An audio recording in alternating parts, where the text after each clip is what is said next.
So the first stop on the learning train is going to be the sparse solver. And sparse solver is good at simulating stuff that's not just like one big blob, but stuff that's happening all over the place. So we're going to make a particle sim to shoot smoke trails in random directions, and that means that we're going to need a particle sim.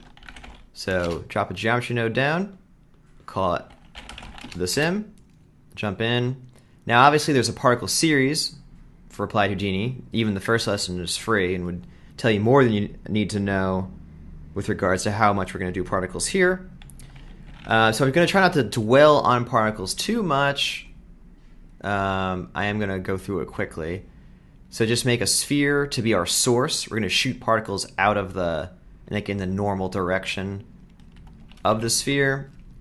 Let's do a clip. We don't want to shoot them down. The clip is centered at the origin, conveniently. So we're just going to have this hemisphere here. I increased the frequency on it also to 8, just so it's smoother. We could also make it just a lot smaller. I just want this to be, again, just a little source to shoot particles out of. Nothing too crazy. Now you'll know, perhaps, from the particle series, or not, make a pop network. It's really just a DOP network. Dynamics operators. The same thing that Pyro uses, the same thing that rigids use. Back in the day, pops used to be their own area particle operators. Now they just live in dynamics. So by default, this is using the first context geometry, which is this first input here.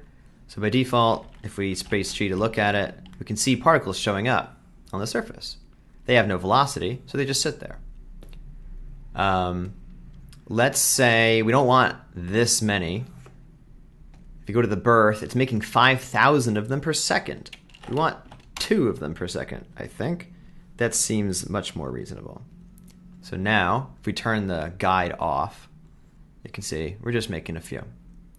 And my computer is so incredibly fast that it can handle a 10 particle sim even faster than 24 frames a second. So that's why it's playing through these 120 frames so fast.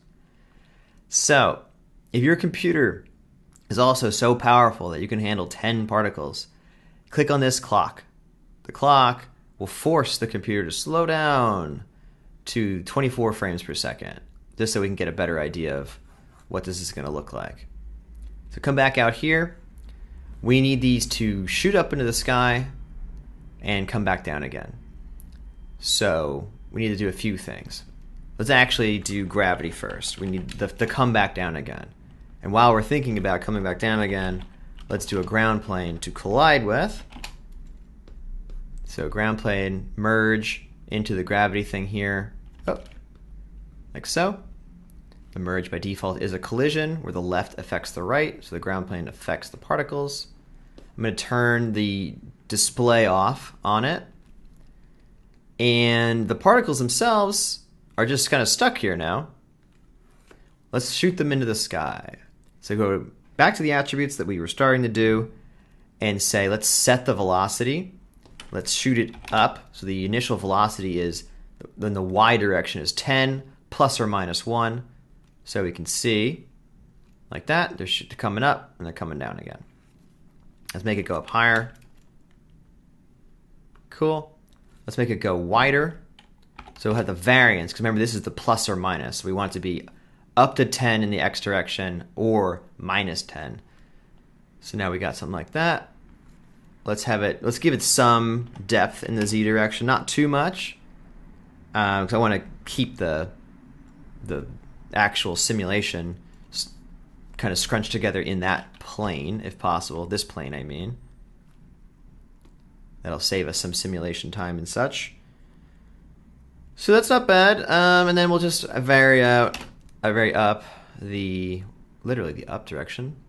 So it's 15 plus or minus 5, and so on. So there we go. We also don't want them to live forever. So So go to the life expectancy. Say you will live 2 seconds, not 2 frames, but 2 seconds, plus or minus 1 second. So of course that is 1 to 3 seconds. That will be randomly assigned. And we will use that later on too, because these are going to be where our smoke is sourced from. we're going to use that later to say, how far along are you into your life expectancy? Like, what is your age now divided by the maximum life? That's how far along you are. We'll use that to drive the size of the emission, and we'll have it taper off. Cool. So that's going well. Back out here, we need to not... Right now we're importing the ground plane in addition to the particles, because the ground plane, rather if you look down here, middle click and hold, ground plane is a dynamics object, and the whole pop object that stores all the points in it is 1, 2. And this is saying get everything. So I'm just going to put star pop star, which means get me all objects that have pop in the name. It's only this one. I could literally just type pop object out, but I'd rather be lazy and just type star pop star and then invest all that time I saved in explaining endlessly why I did that. So there you go. We now have these points.